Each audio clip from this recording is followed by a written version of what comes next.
Hello दोस्तों, लक्ष्य academy के यूट्यूब चैनल में आप सभी का स्वागत है। आज आप लोगों के लिए एक बहुत ही जानकारी वाला कंटेंट लेकर आए हुए हैं, जो क्या है, बांग्लादेश की पूर्व प्रधानमंत्री किनका, शेख हसीना का क्या हो गया कि उनको फांसी का सजा दे दिया गया है। वो क्या हुआ था, आप लोग सारे लोग जानते होंगे कि बांग्लादेश में कुछ दिन पहले क्या हुआ था, सरकार में वहाँ आंदोलन के वजह से तख्ता पलट हुआ था, जिसके वजह से क्या हुआ था, शेख हसीना अपना देश छोड़कर भारत में आके जगह ली थी। तो ये कौन है शेख हसीना, देखिए आप लोग कि उनका जीवन आज हम लोग देखेंगे पूरा कि उनका जीवन कैसा था, शिक्षा कहाँ से हुआ, राजनीतिक सफर कैसे हुआ। तो चलिए देखते हैं दोस्तों शेख हसीना के बारे में। शेख हसीना कौन है, ये शेख हसीना। तो चलिए देखिए, शेख हसीना का जो जन्म हुआ था दोस्तों, वो था 28 सितंबर 1947 में।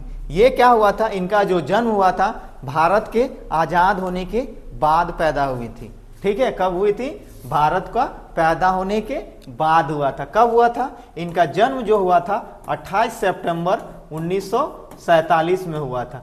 कहाँ हुआ था, तुंगीपाड़ा में। कहाँ हुआ था, तुंगीपाड़ा, पूर्वी बंगाल में। इनका जो जन्म स्थान है वो उनका क्या था, तुंगीपाड़ा, पूर्वी बांग्लादेश में।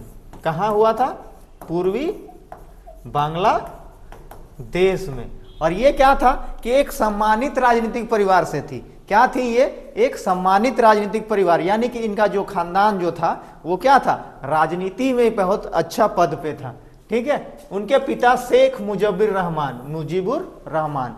शेख हसीना के पिता का नाम था शेख मुजीबुर रहमान, और ये क्या थे, बांग्लादेश के राष्ट्रपिता के रूप में जाना जाता था। जिस तरीके से भारत के राष्ट्रपिता महात्मा गांधी हैं, उसी तरीके से बांग्लादेश के राष्ट्रपिता कौन कहा जाते थे, शेख मुजीबुर रहमान। तो उनके पिता का नाम था, वो समझ लीजिए कि शेख हसीना क्यों इतना राजनीतिक परिवार से कैसे आगे डेवलप की। तो इनके पिता जो थे शेख मुजीबुर रहमान, वो खुद जो थे वो बांग्लादेश के राष्ट्रपिता थे। साथ ही साथ क्या था कि इनको राष्ट्रपिता से जाना था। इनकी माता का नाम था फजिलतुन्नेसा, शेख फजिलतुन्नेसा मुजीब, और इनकी माँ का जो नाम था शेख हसीना का, देखिए ये है शेख हसीना, इनकी माँ का नाम था शेख फजिलतुन्नेसा मुजीब था। क्या था, शेख फजिलतुन्ना मुजीब था। और ये क्या था, कठिन राजनीतिक परिवारों को संभाला।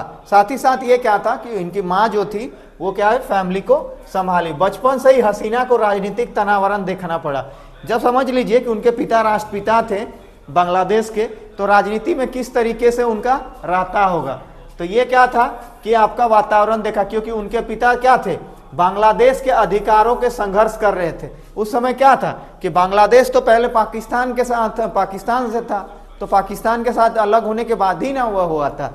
तो इसलिए उनके पिता जो थे वो राजनीति में थे, तो हमेशा वो आंदोलन का सामना करती थी। साथ ही साथ वहाँ पे जो भी होता था राजनीति का कार्य, उसे वो हमेशा संघर्ष देखा। उनके परिवार में उनके दादा मध्यम इराकी वर्ग के वंश थे, और इनके जो दादा थे, शेख हसीना के दादा यानी मुजीबुर रहमान के पिता, तो ये क्या थे, अरब इराक के वंश था, यानी इराकी अरब के थे। आगे देखिए इनका शिक्षा कैसे हुआ। इनका शिक्षा जो था कहाँ से हुआ, ईडेन महिला कॉलेज से पढ़ाई की। शेख हसीना ने अपनी पढ़ाई ईडेन महिला कॉलेज से की, और बाद में क्या किया, ढाका यूनिवर्सिटी से। कहाँ से, ढाका यूनिवर्सिटी से, ढाका यूनिवर्सिटी से क्या की है, शिक्षा ग्रहण की है। साथ ही साथ ये क्या था कि छात्र राजनीति में भी सक्रिय रही। अब मान के चलिए कि जिनका फैमिली में राजनीति वाला लोग रहेगा, तो क्या उनका परिवार से राजनीति में नहीं रहेगा, ऐसा हो सकता है क्या। वो भी शुरू से थी छात्र राजनीति में, और क्या की, प्रारंभिक नेतृत्व का अनुभव प्राप्त किया, जो 1960-70 अशांत काल था। क्या था, अशांत काल। उन्हें राजनीतिक हिंसा के कारण कई बार स्थान बदलना पड़ा। साथ ही साथ क्यों उनको जगह बदलना पड़ता था कि राजनीति में आप समझ रहे होंगे कि अगर आप आंदोलन कीजिएगा तो आपको क्या करेगा, प्रशासन तो छोड़ नहीं देगा। तो इसलिए क्या था, ये अपना जो जगह था, ठिकाना, वो बदलते रहती थी। आगे देखिए कि इनका व्यक्तित्व जीवन कैसा रहा। तो इनका व्यक्तित्व जीवन देखिए, शेख हसीना ने क्या किया, 1968 में एम वाजिद मियां से विवाह कर लिया। किनसे विवाह कर लिया 1968 में? एम.ए. वाजिद मियां से कर लिया। ठीक है, क्या कर लिया, निकाह कर लिया एम.ए. वाजिद मियां से, जो एक क्या थे, प्रतिष्ठित परमाणु वैज्ञानिक थे। ये क्या थे, एक प्रतिष्ठित परमाणु वैज्ञानिक थे। समझ लीजिए शेख हसीना जी कैसे शादी करती हैं, एक परमाणु वैज्ञानिक से करती है, और उनका निधन 2009 में हो गया। और इनके जो पति थे साहब वाजिद मियां, तो उनका देहांत हो गया था 2009 में हो गया था। दंपति में क्या थे, ये शेख हसीना के दो बेटे थे, मतलब दो बच्चे थे। एक था सजीव वाजिद जो तकनीकी विशेषज्ञ है, और दूसरा क्या है, राजनीतिक सलाहकार हैं। कौन है, साइमा वाजिद। तो इनका एक बेटा था और एक बेटी थी। तो इनका जो बेटा था वो तकनीकी यानी कि आपका टेक्निकल विशेषज्ञ स्पेशलिस्ट थे, और इनकी जो बेटी थी वो राजनीतिक सलाहकार। तो याद रखिएगा आप लोग दोस्तों कि थोड़ा सा डिटेल से जान लीजिए कि शेख हसीना के बेटे का नाम था क्या, सजीव वाजिद, और उनकी बेटी का नाम था साइमा वाजिद। और ये क्या थी, ऑटिज्म और मानसिक स्वास्थ्य कार्यों से जुड़े मनोवैज्ञानिक थी। जो इनकी बेटी है वो ऑटिज्म और मानसिक स्वास्थ्य कार्यों में जुड़ी से मनोवैज्ञानिक है।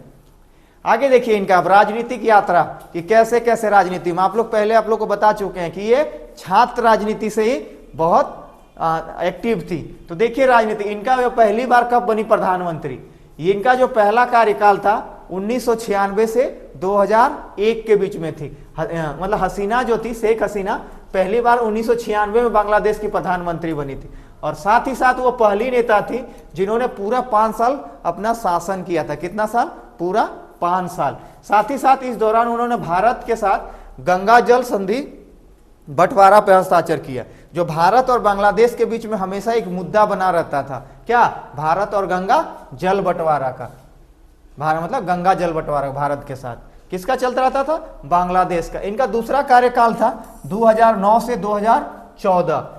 क्या था इनका दूसरी बार कब प्रधानमंत्री बनी, 2009 में, और वो कब तक चला, 2014 तक। 2008 में क्या हुआ, वो चुनाव में फिर से जीत कर आई। पहले तो थी ही, पहला कार्यकाल 1996 से 2001 तक रहा, 5 साल।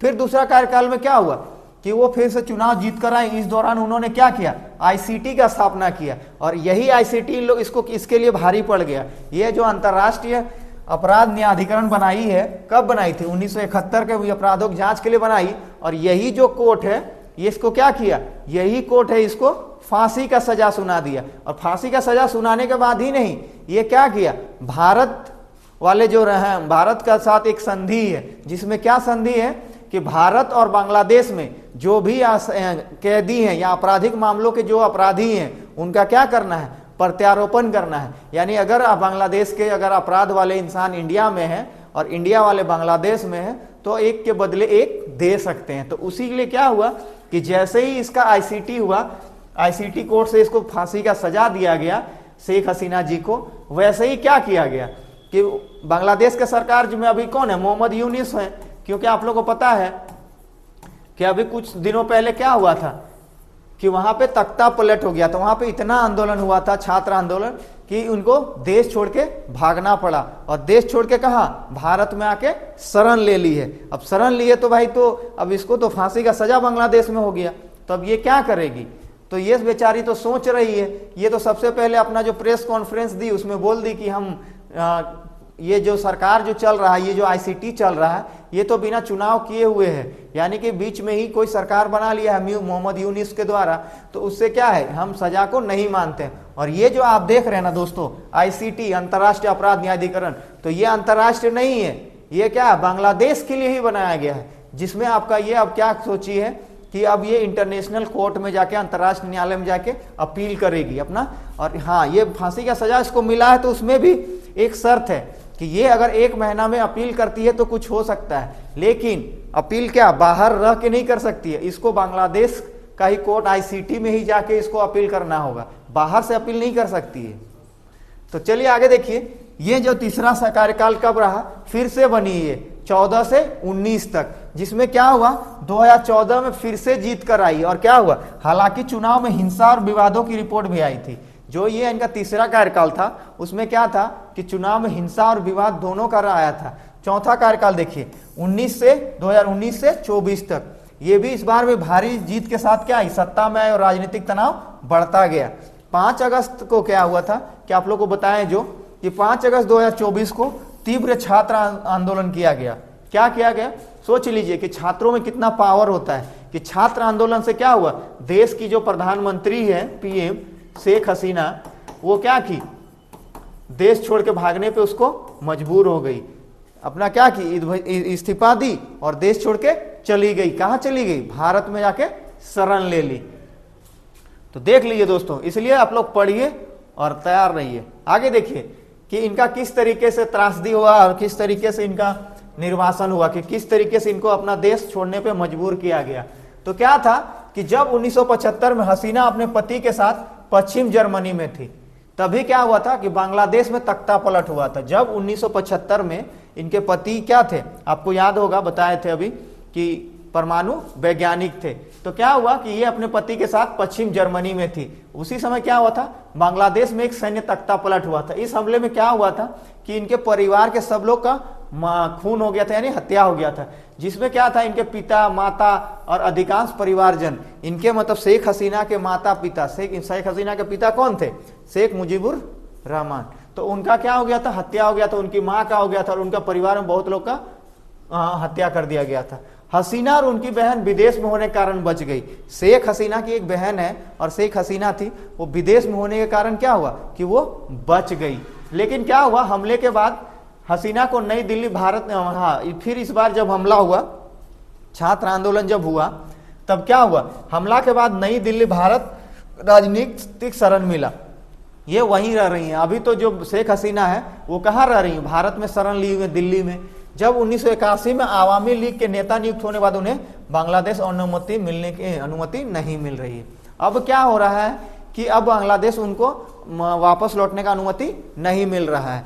तो अब क्या करेगी, बेचारी को तो फांसी का सजा हो गया है, अब तो कुछ कर नहीं सकती है।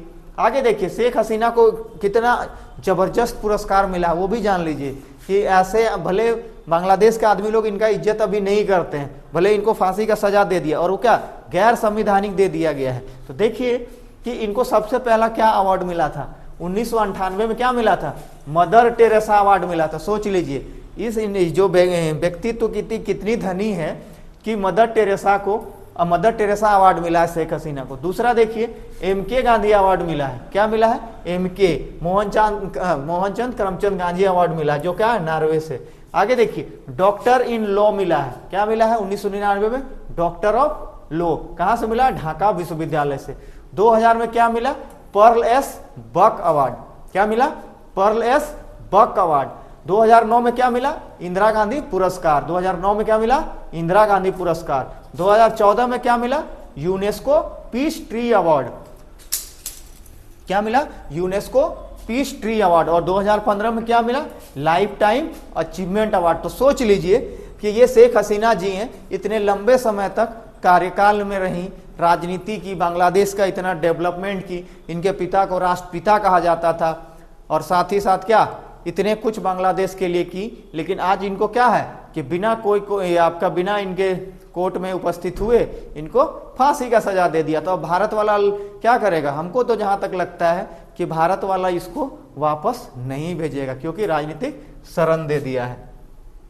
देखिए इनका विरासत में क्या मिला था और इनका प्रभाव क्या हुआ कि ये जो थी शेख हसीना दुनिया का सबसे लंबे समय तक सेवा देने वाली महिला नेताओं में से एक है।